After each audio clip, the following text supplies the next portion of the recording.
Do you also often get bored of those common repetitive snacks or starters or appetizers like me? Here's an absolutely unique, delicious, and of course, gorgeous looking snack option for you. Hello everyone, welcome back to another episode of Dash of Delight. I'm Soumya.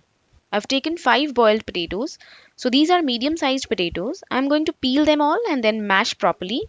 You can take a potato masher or a fork like this and break them down into a good mash. There we go. Now add some cumin seeds, coriander powder, garam masala powder, red chili powder, some coriander leaves or cilantro, and green chilies. I'm also adding finely chopped half bell pepper or capsicum and a carrot, but this is optional for you. Now add some salt and mix everything together.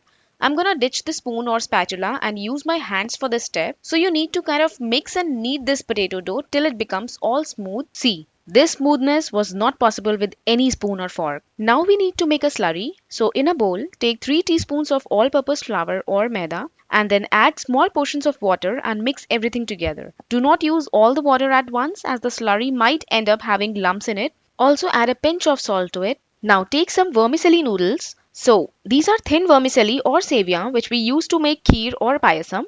Take handful of these and break them into small pieces like this. If you don't have these thin vermicelli, you can also use these regular ones which are a bit thicker and smaller in size. Alright, now let's start making the cutlets from the potato mixture. Remember, these cutlets have to be in the shape of a bowl as this is going to be the nest or the base. Also, while making the cutlet, if you feel like the mixture has loosened a bit, you can add some breadcrumbs or semolina or suji to it. Now dip the cutlet into the slurry and coat it properly from all the sides. Be careful here, don't break the cutlet. Now second coating will be of vermicelli. So coat the cutlet with vermicelli evenly from all the sides. So you need to be very gentle in the coating process guys, both while coating in slurry and the vermicelli. Now simply fry it until golden brown from all the sides. Okay, now it's time to make our cute little eggs. So I've taken 50 grams of paneer, which is an Indian cottage cheese.